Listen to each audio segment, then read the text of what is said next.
Welcome to another film breakdown. Today it's all about quarterback, Ole Miss, Ole Miss quarterback Jaxson Dart. Jaxson Dart started his collegiate career at USC, saw a bit of action there before transferring to Ole Miss and really blossoming into what we see now. He's athletic. He's a big body.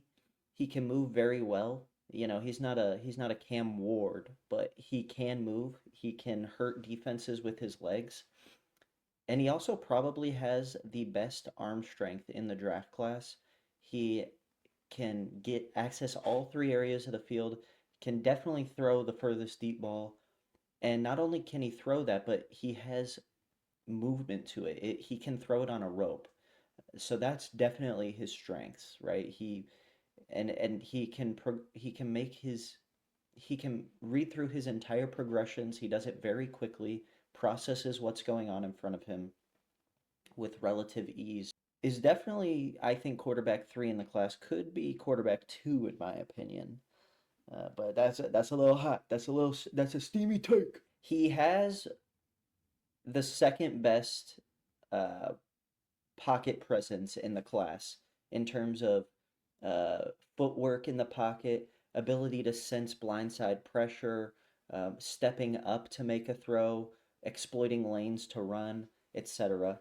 Uh, the only one better is Cam Ward. So I am relatively high on Jaxson Dart actually. I think he could be a better option for a lot of teams than Shador Sanders. But that's just my 2 cents.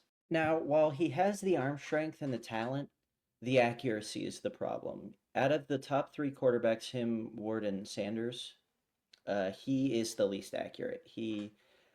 And his accuracy decreases as the throw gets further, and that is definitely an area of concern.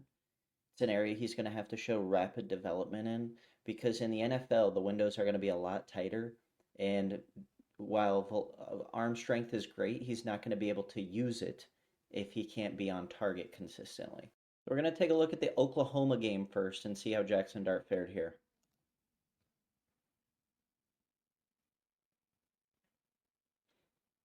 And that's not like that on the surface it doesn't look impressive, but his ability to just kind of see that this guy's open, take the yards where you can get him, lob it over the top of the defense and get a couple yards. I mean, that's impressive. Just quick things, right? And again, let's take a look at where his progressions start because if I read that correctly, he started reading off on the other side of the field. Maybe he started on that side, but still finding the open guy. All right, this is an example of the accuracy concerns. A guy coming over the top, coming across the middle, and just kind of throws it completely behind him. Receiver doesn't have a chance, but he was hit, so there's that. Let's take a look again just to see. He got hit as he threw it. You would still like to see it be a bit more of an accurate football. Again, right here, this is an accuracy issue. He has the chance to throw it right in front of the target, and the receiver could have cut up and got a lot more yards, and Jaxson Dart just kind of threw it over his head, and that was that. Could have been a pick. If the receiver didn't do well to get his hands on it, that was an interception. Right here's a good throw, and this is another guy coming across the middle, kind of similar to what we just saw. Intermediate throw, big gain to get them to midfield when they were deep in enemy territory or deep in their own territory. This is solid route anticipation. Right here, he lets it go, and the wide receiver still hasn't turned around, but I mean, Jaxson Dart sees that he's about to create yards of separation and gets him the football. And here's his ability to hurt defenses with his legs. And, it's not Josh Allen where he's like moving really well at like super high speeds and he's also a freight train, but it's also not Lamar Jackson where he's just super elusive and super fast. It's more Mahomes, like kind of deceiving, not really going to wow you with speed or elusiveness, just sees rushing lanes and gets 6, 7 yards at a time when he does. This is a touchdown right here that you're going to see Dart work through his progressions, layer the football over the top of the linebackers, find the tight end, get into the end zone. Right here, progresses through, layers it in between 28 and 25 for the touchdown. These are the throws I want Dart to put on film. Dropping it in a bucket, receiver created nice separation, but he still had to place it out of reach of the safety, puts it right into the receiver's hands. Let's take a look at it from the end zone angle. Lobs it into the end zone. Nice touch on the football. Touchdown. Right here, you're going to see Dart step up in the pocket and kind of throw on the run to the center of the field. And this just kind of goes to show his athleticism, right? I mean, he can make plays with his legs and then extend plays with his legs. See, these are the ones where it's like, okay, Dart, you have arm strength, but can we can we utilize it? And I mean, that's overthrown by 3 or 4 yards. This is extremely Mahomey.